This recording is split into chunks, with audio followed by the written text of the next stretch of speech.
Hoje está conosco o reverendo Maurício Mendes. Ele é pastor em uma das congregações nossa, no Grajaú. Ele está conosco e ele já se formou, já foi ordenado. Hoje ele pregará, trará a palavra de Deus para cada um de nós. Reverendo Maurício, Deus abençoe. Graça e a paz, meus irmãos, seja com todos. Convido você a abrir a Escritura Sagrada no livro de Gênesis, capítulo 37.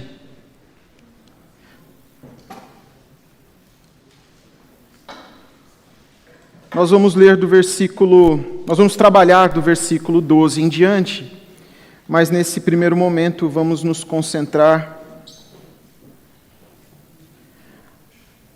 apenas nos versículos 12 até o 14.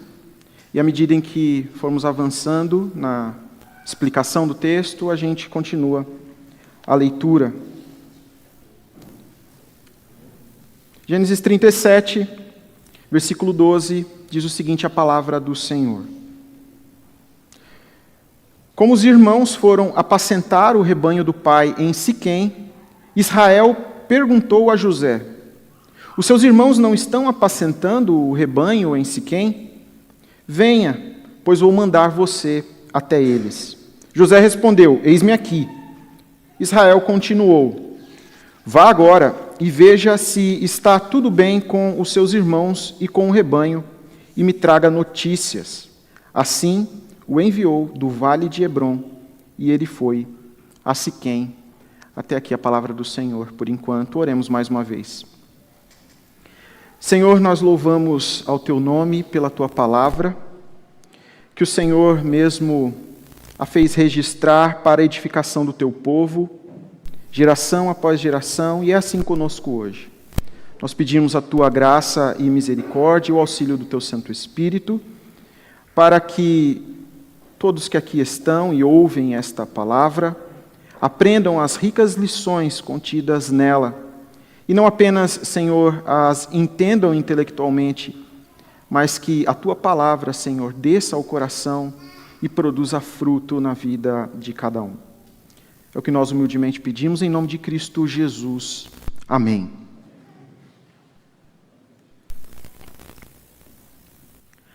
Meus irmãos, uma história ficou muito popular nos anos 90. Eu digo nos anos 90 porque foi a época da minha infância. Talvez essa história seja até mais antiga e os mais antigos poderão reconhecê-la. Ela ficou muito popular porque nós entrávamos em comércios e inclusive tinham plaquinhas, pequenos quadros que contavam essa história. É uma ficção, mas que ilustra bem o ponto que eu quero destacar. Nessa história, um homem caminha com Deus na praia.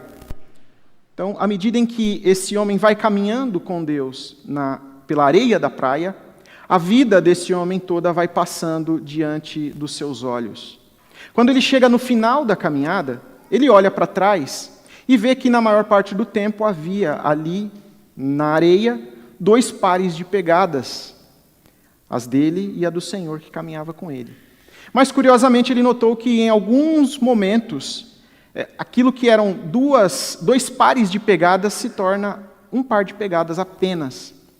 E o homem reparou que foi justamente nos momentos em que a vida dele estava mais complicada, nos momentos mais difíceis da vida deste homem. E este homem, então, se volta para o Senhor e o questiona: Senhor, porventura o Senhor me abandonou nos momentos mais difíceis da minha vida, porque eu observo as pegadas registradas na areia e justamente nesses momentos só há 1 par de pegadas.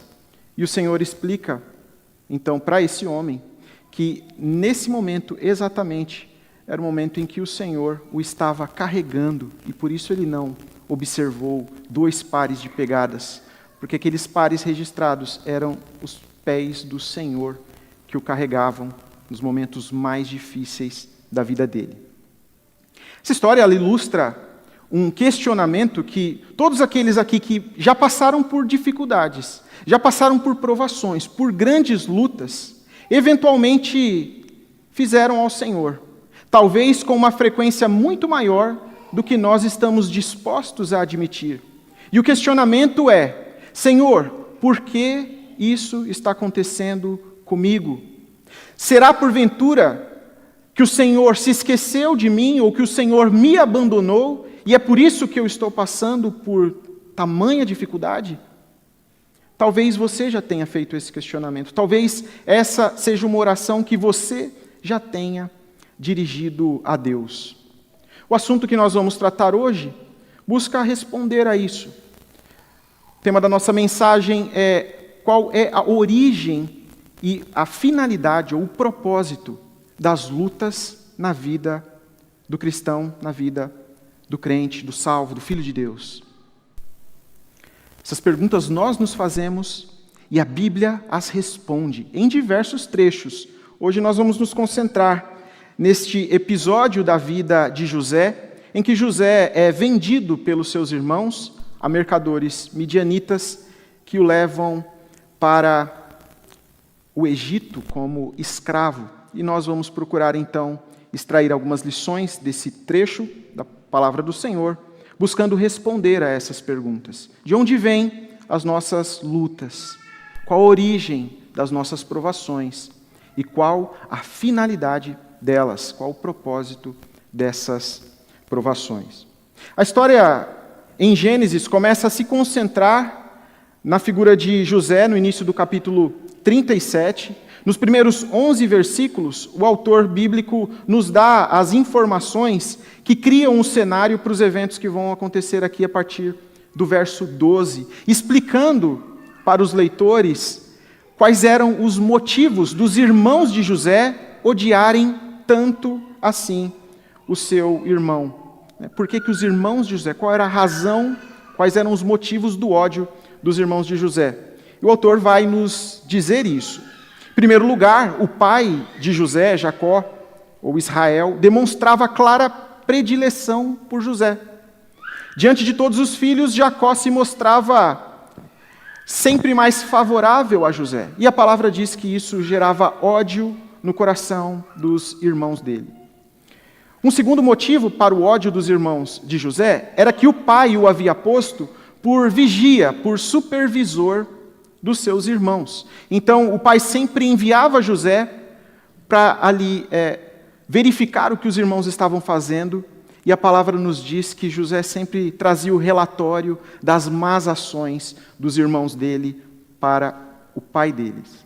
Isso gerou mais ódio ainda nos irmãos de José. Mas mais um motivo é dado na Escritura para esse ódio deles, que foi justamente 2 sonhos que José relatou para os seus irmãos e para o seu pai. Nestes sonhos, os irmãos que conhecem a história se lembram em que José sonha com aqueles feixes de trigo se curvando diante do feixe dele. E o segundo sonho, ele sonha com o sol, a lua e 11 estrelas se curvando perante ele. Eles não tiveram nenhuma dificuldade em interpretar os sonhos de José. E isso gerou muito ódio neles, porque eles entenderam que nos sonhos, a interpretação dos sonhos é que todos eles, tanto Jacó quanto toda a família, iria reverenciar José, iria honrar José. José seria colocado numa posição de destaque sobre todos os irmãos. Essa foi a gota d'água na vida, Essa foi a gota d'água para os irmãos de José já não conseguirem nem mesmo falar pacificamente com ele, é o que a palavra nos relata. Eles não podiam nem desejar a paz para ele, porque eles já o odiavam sobremaneira. E isso arma o palco, arma o cenário para o relato que nós temos em seguida.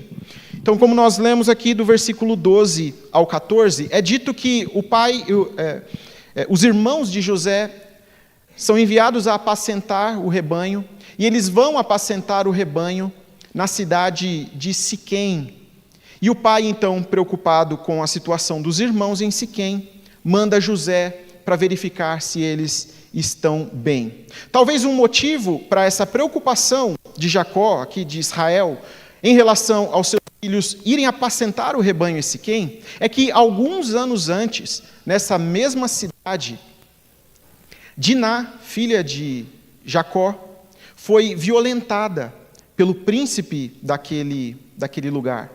E na ocasião, os irmãos de Diná, Simeão e Levi, depois que agiram com certa dissimulação, fizeram com que os homens daquele lugar fossem circuncidados, e no auge da dor daqueles homens, eles passaram a cidade à espada.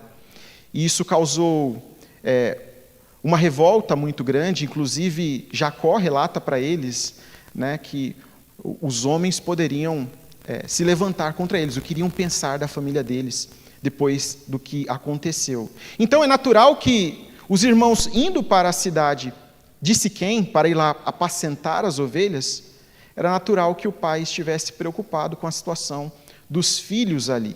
Então ele manda José para ver se está tudo bem, para pegar o relatório e passar para eles. O texto nos diz aqui que eles estavam no vale de Hebrom.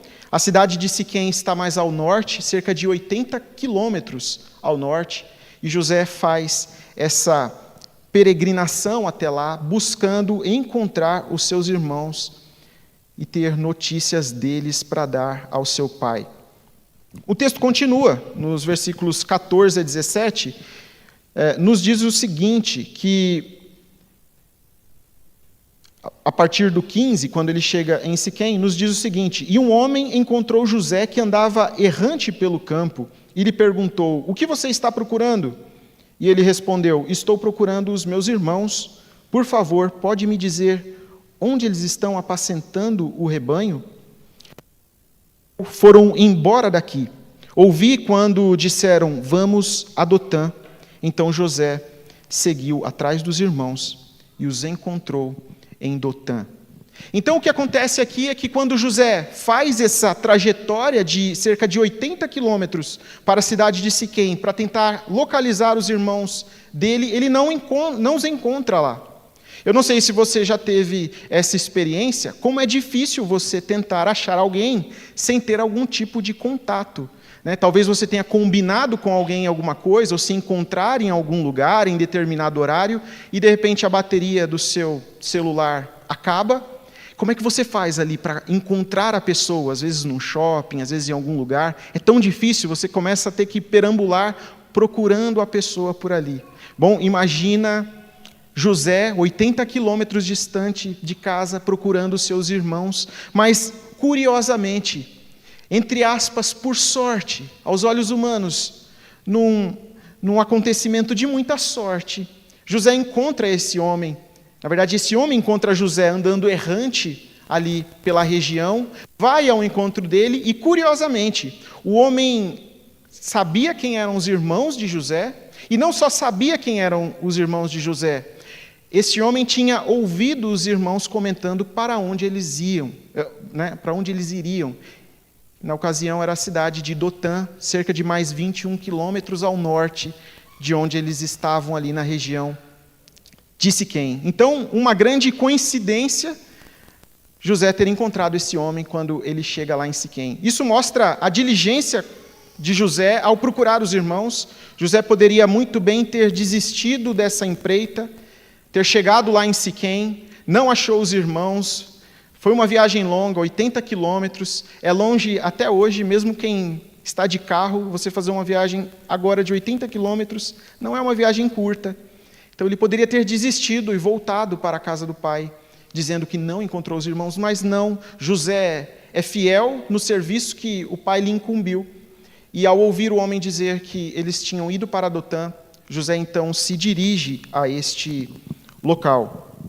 O texto continua, então, com o encontro de José com os seus irmãos, e aí nós entramos nessa cena da conspiração e da execução do plano maligno que os irmãos de José tiveram na ocasião. O texto nos diz que quando José caminhou em direção aos irmãos lá em Dotã, de longe, versículo 18, de longe eles o viram, e antes que chegasse, conspiraram contra ele para o matar. Disseram uns aos outros: lá vem o grande sonhador, venham, pois, agora, vamos matá-lo e jogar o corpo numa dessas cisternas. Diremos que um animal selvagem o devorou. Vejamos em que vão dar os sonhos dele. Então o ódio dos irmãos aqui chegou a tal ponto que, quando eles estavam em Dotã, ao ver o seu irmão se aproximando à distância, eles já começaram a conspirar, olhando para José, dizendo: não é este o sonhador? Ele não sonhou que nós vamos honrá-lo, reverenciá-lo, que ele será posto em evidência acima de todos nós? Vamos ver no que vai dar estes sonhos dele quando nós o matarmos. E eles começam a planejar isso entre eles. Eram homens violentos, observando a história deles, né? Simeão e Levi, que passaram a espada uma cidade inteira. Então eram homens capazes mesmo de fazer tamanha atrocidade.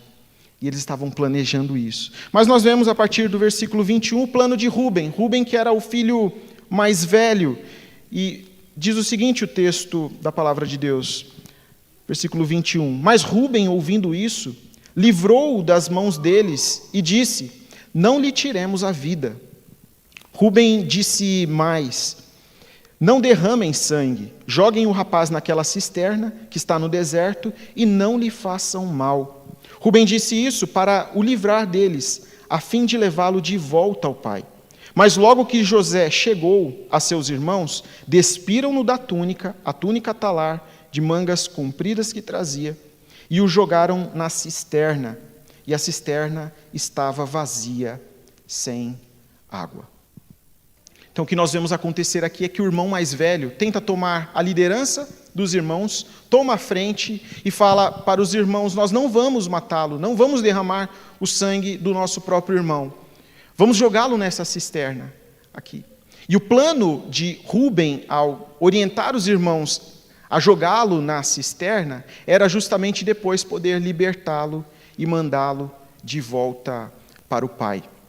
Eles fazem isso quando José chega, eles arrancam aquela túnica talar, uma túnica comprida, de mangas compridas, que Jacó tinha presenteado José. Eles arrancam isso de José e o lançam nessa cisterna, uma cisterna seca, ali na região desértica que eles possivelmente estavam. E o texto agora nos relata que os irmãos não seguiram tanto assim a liderança de Rúben. Rúben, que era o primogênito, pela linhagem, pela ordem natural das coisas, seria ele o líder entre os seus irmãos. Mas Rúben foi rejeitado como sendo o primogênito, tendo direitos, né, de primogênito, por haver se deitado com a concubina de seu pai. Então, você percebe aqui que até entre os irmãos a liderança dele já não era mais tão seguida assim.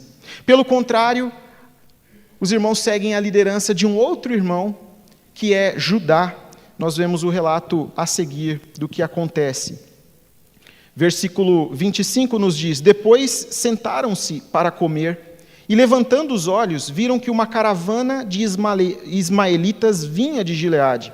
Seus camelos traziam especiarias, bálsamo e mirra, que levavam para o Egito. Então Judá disse aos irmãos: o que vamos ganhar se matarmos o nosso irmão e depois escondermos a sua morte? Venham, vamos vendê-lo aos ismaelitas. Não lhe façamos mal, pois é nosso irmão e do nosso sangue. E seus irmãos concordaram. E quando os mercadores midianitas passaram, os irmãos de José o tiraram da cisterna e o venderam aos ismaelitas por 20 moedas de prata, e os ismaelitas levaram José para o Egito. Então, o que aparentemente aconteceu aqui é que Rúben, que deu aquela ideia aos irmãos, já não estava na presença deles neste momento, e aí os irmãos, com José preso ali na cisterna, e mais para frente o texto vai nos relatar que, quando eles estão conversando entre eles, já lá no Egito, eles falam: não ouvíamos nós, o nosso irmão, implorando, suplicando pela sua própria vida. Então eles estavam ali, José nessa cisterna, implorando, suplicando pela sua própria vida, e o texto nos diz que que eles se sentaram para comer. Eles se sentaram e tiveram ali uma refeição. Curiosamente, a próxima vez em que estes irmãos forem comer na presença de José, José não estará preso numa cisterna, mas José estará na cabeceira da mesa, provendo o banquete que eles vão se alimentar. Mas eles não sabem disso neste momento. José também não sabe disso nesse ponto da história. E os irmãos, então, Judá aqui dá uma ideia aos irmãos, dizendo o seguinte: a gente não vai lucrar nada se a gente matar o nosso irmão. Vamos então vendê-lo. Assim a gente lucra alguma coisa com isso que nós estamos fazendo. Isso pareceu bom aos ouvidos dos irmãos, porque, coincidentemente, nesse momento, passava então uma caravana de comerciantes ismaelitas ali pela região. Era a ocasião certa para eles venderem o seu irmão. Mais um evento que parece uma tremenda coincidência, porque se José não tivesse se demorado em Siquém, depois rumado para Dotã, não teria se casado exatamente o tempo de José chegar até os irmãos e da caravana desses ismaelitas passarem por ali. Mas, numa aparente coincidência, essas coisas acontecem no mesmo momento e então os irmãos dão ouvidos à proposta de Judá e oferecem José como escravo para essa caravana de ismaelitas que passava. O texto nos diz que eles venderam José por 20 moedas de prata. Um preço relativamente bem baixo.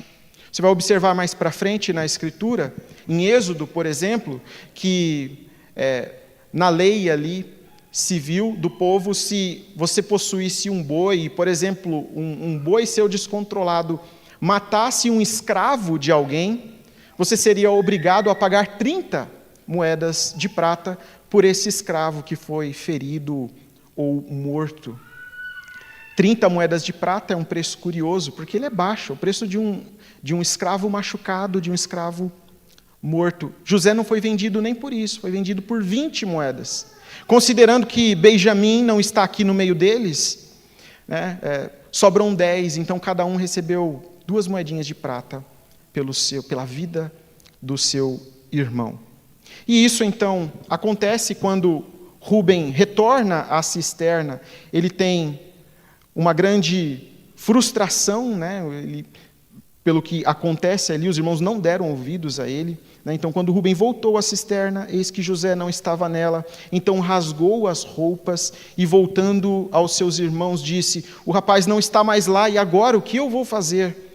Então pegaram a túnica de José, mataram um bode e molharam a túnica no sangue, e enviaram a túnica de mangas compridas ao pai com este recado: achamos isso, veja se não é a túnica do seu filho. Então olha a frieza deles nessa situação. Eles mandam essa túnica encharcada de sangue para o pai e não chamam nem de irmão. Fala: veja se não é a túnica do seu filho. É dito que Jacó aqui reconhece, e diz: é a túnica do meu filho. Um animal selvagem o devorou, certamente José foi despedaçado. Então Jacó rasgou as suas roupas, vestiu-se de pano de saco e lamentou o filho durante muitos dias. Todos os seus filhos e todas as suas filhas vieram para o consolar. Ele, porém, recusou a ser consolado e disse: chorando descerei à sepultura para junto do meu filho. E continuou a chorar pelo filho. Então, você observa aqui a hipocrisia dos irmãos que foram tentar consolar o pai nessa tragédia que o pai havia se deparado com a suposta morte do seu filho. Jacó se recusa a ser consolado, dizendo que vai chorando descer à sepultura. E o texto termina nos dizendo que, enquanto isso, no Egito, os midianitas venderam José a Potifar, oficial de Faraó, comandante da guarda. Vem até aqui o texto e nos mostra já uma situação, mais uma vez, favorável aqui, uma situação, um golpe de sorte aos olhos humanos. que José não foi vendido como um escravo comum, um escravo braçal, num trabalho qualquer, por exemplo, de fabricar tijolos lá no Egito. Ele foi vendido justamente para a família de um aristocrata, para a família de um homem importante, o comandante da guarda de Faraó, um oficial, um homem muito importante. E no decorrer da história nós vemos que José vai sendo favorecido pelo Senhor. O Senhor está, e o texto deixa claro isso, o Senhor está com José, e José prospera em tudo o que ele faz. Até aqui o texto que nós lemos, e como eu mencionei, eu quero olhar para esse texto com os irmãos, para nós tentarmos responder de onde vieram as lutas de José, qual a origem das lutas dele e qual o propósito dessas lutas, e assim aplicar então essas verdades à nossa vida. Então, respondendo à pergunta, qual é a origem da provação de José?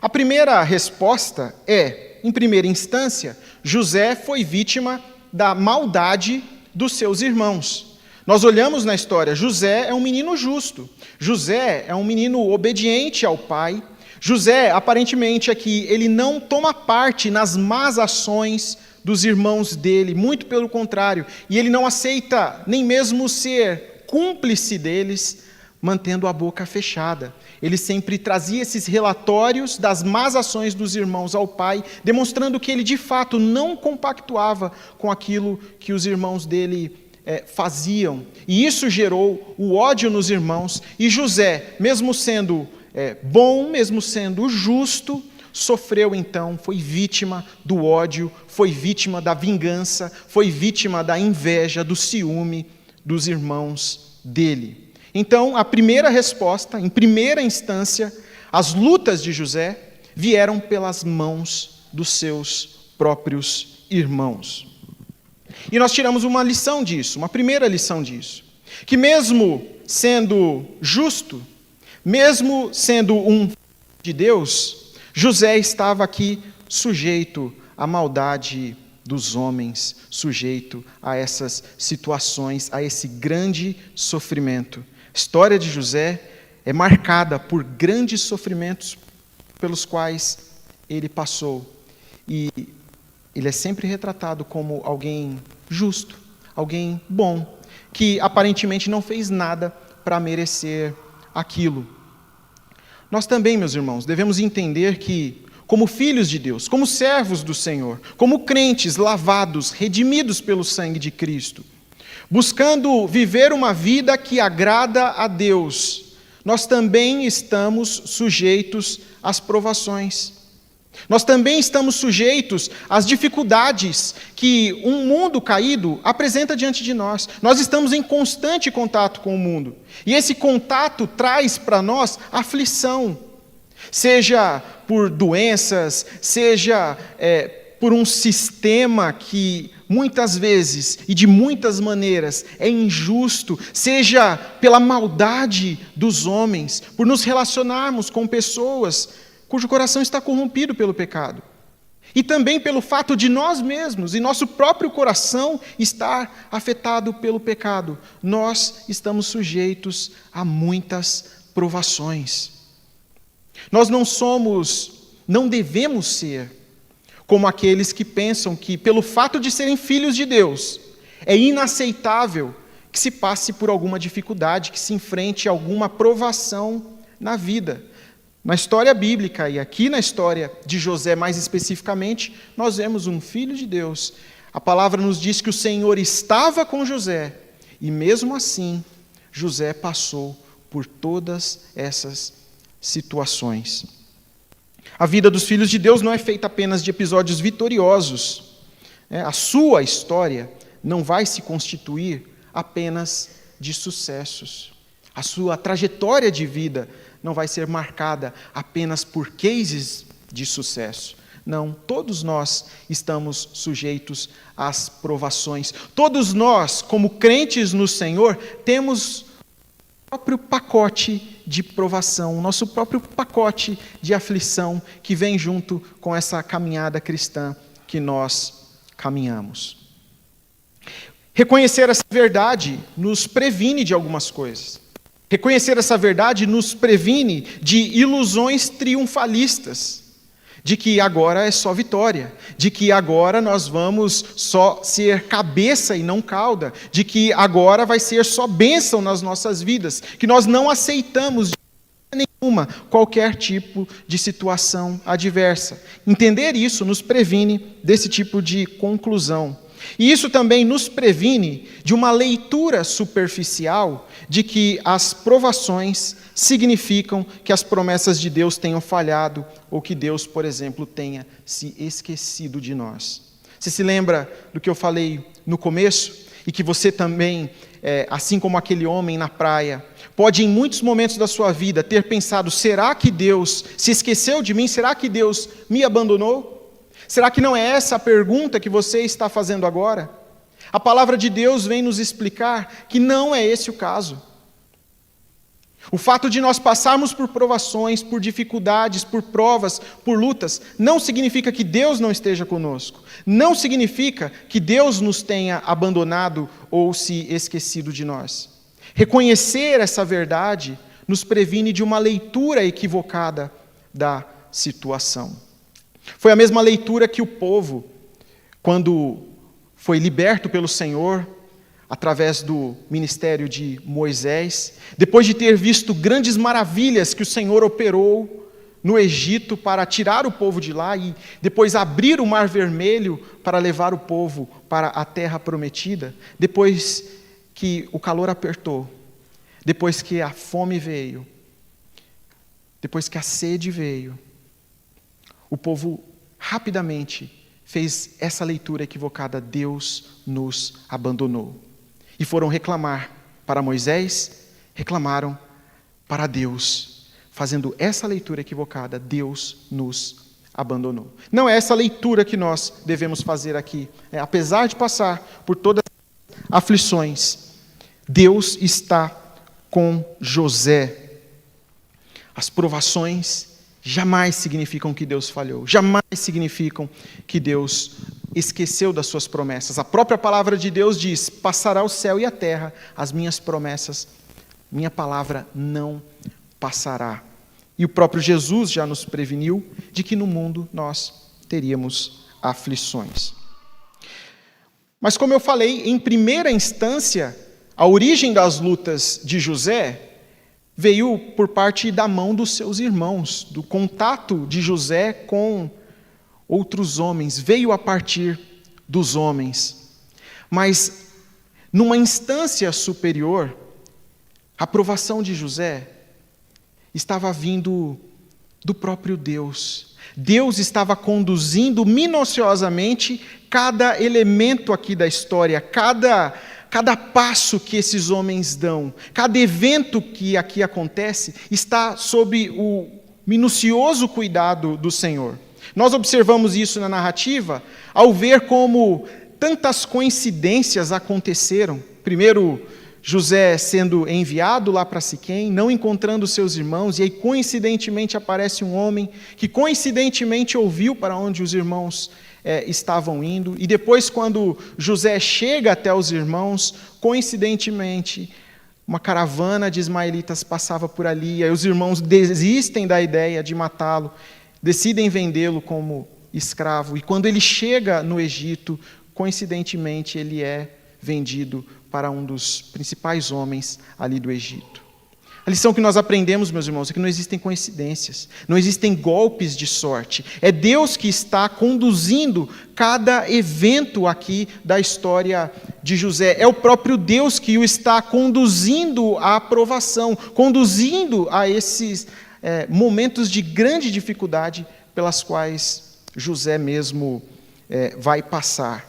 Então, se num primeiro momento nós olhamos para José e pensamos: coitadinho, José foi vítima da maldade dos seus irmãos, nós somos aqui exortados a não pensar assim a respeito dele. E não pensar assim, consequentemente, a respeito de nós. Nós não devemos olhar para ele e pensar: que coitadinho ou que azarado, porque em última instância, tudo isso está acontecendo e está sob o controle das mãos de Deus, e Deus tem um propósito soberano em tudo isso que Ele está fazendo ali na vida de José. Como eu mencionei, a leitura que o povo tinha feito lá na situação do deserto foi de que Deus havia abandonado, e Moisés, lembrando o povo a respeito dessa ocasião, diz para o povo, lá em Deuteronômio 8, que o próprio Deus tinha causado a eles aquelas provações. O próprio Deus causou a fome neles, e depois o Senhor os alimentou. Deus fez isso para provar o que estava no coração deles. Então, lá naquela ocasião, o Senhor mostra para o povo, através de Moisés, que era Deus quem estava conduzindo todo o processo, e era Deus quem estava provando o seu povo naquela ocasião. E é o que está acontecendo aqui na vida de José. José está sendo provado por Deus. Toda essa situação está sendo conduzida pelo Senhor. É o Senhor quem está no controle. Por fim, meus irmãos, qual o propósito das provações? Qual a ação de José a respeito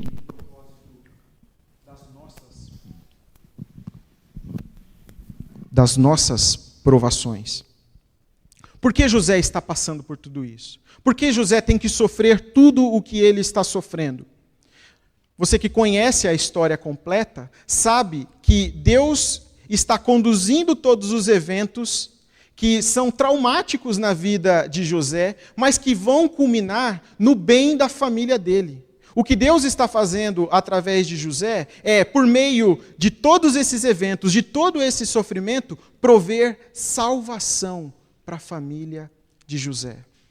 Estes mesmos irmãos, homens maus, malignos, que intentam o mal contra José, José vai ter essa leitura lá na frente, e ele vai dizer para os irmãos, quando eles se reencontrarem: vocês intentaram o mal contra mim, mas Deus tornou em bem o mal que vocês tentaram contra mim. O Senhor tinha o propósito de salvar o seu povo por meio ali da vida de José.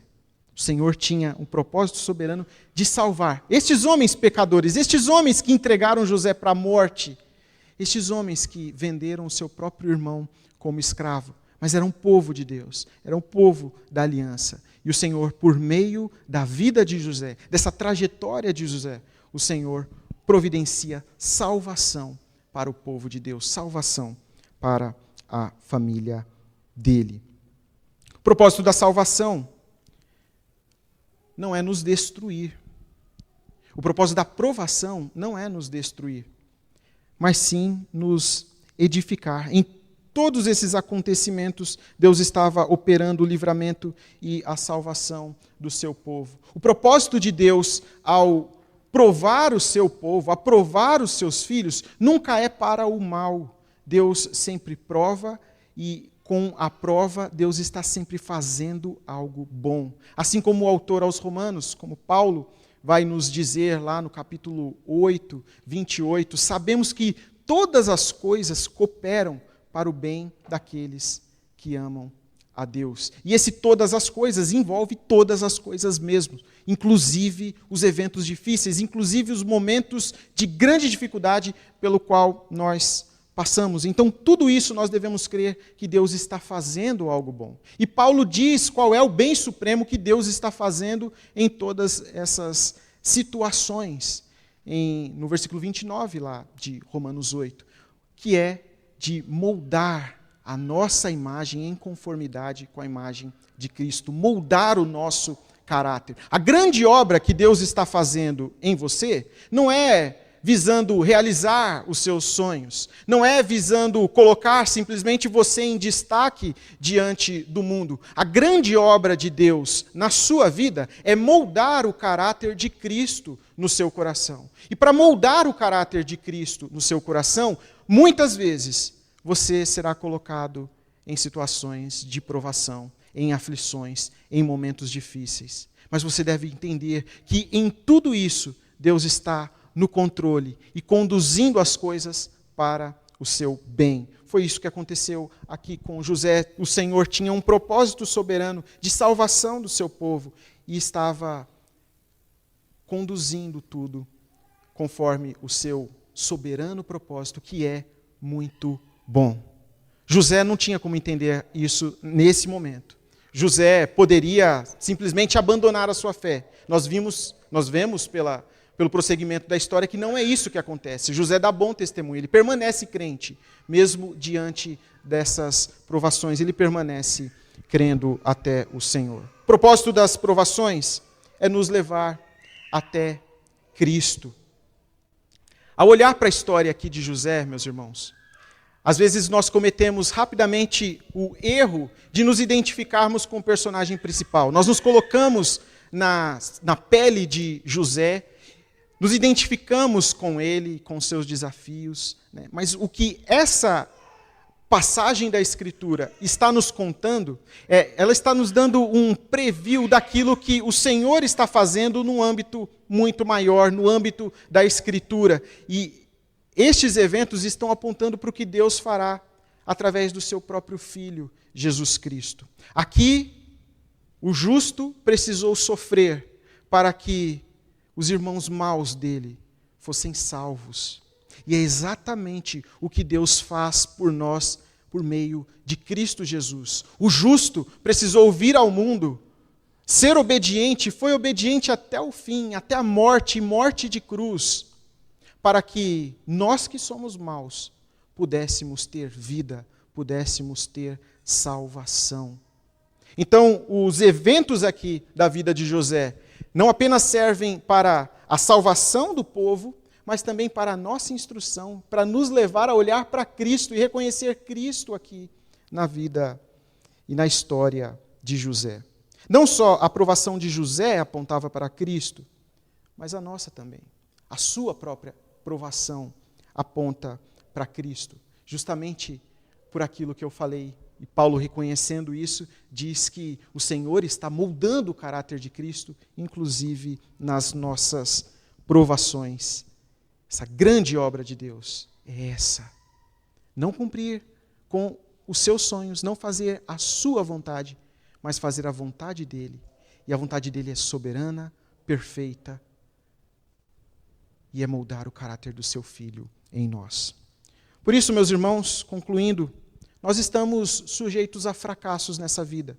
Nós estamos sujeitos a lutas, a provações, a perseguições, ao ódio de outras pessoas, a ataques injustificados. Nós estamos sujeitos a sofrer injustiças nesse mundo. Nós estamos sujeitos a enfrentar doenças, a enfrentar dores, a enfrentar a morte. Mas nunca se veja como vítima nessas situações. Nunca tenha essa leitura equivocada de que você é simplesmente uma vítima do mundo, uma vítima da vida. Também não tenha a leitura equivocada de que se todas essas coisas estão acontecendo é porque Deus se esqueceu de você ou porque Deus abandonou você. Muito pelo contrário.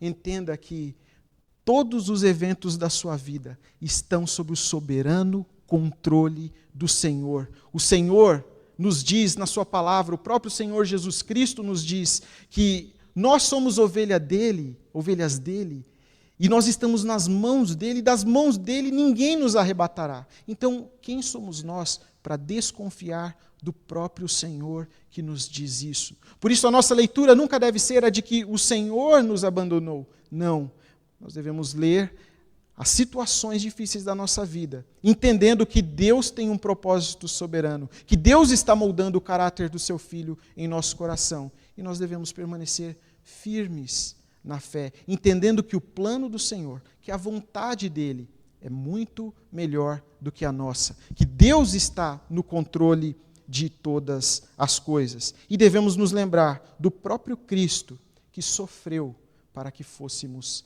salvos.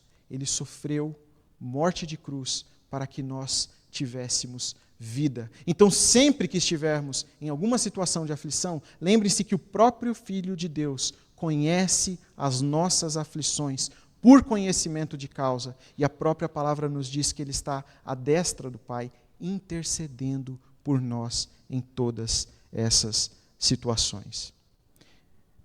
Então eu espero, meus irmãos, que nós sejamos então alimentados pela palavra do Senhor dessa maneira, compreendendo e lendo corretamente os eventos traumáticos da nossa vida, os momentos difíceis da nossa vida, e que nesses momentos nós honremos ao Senhor com aquilo que fazemos, com a maneira como nos portamos, com o que pensamos, com o que falamos.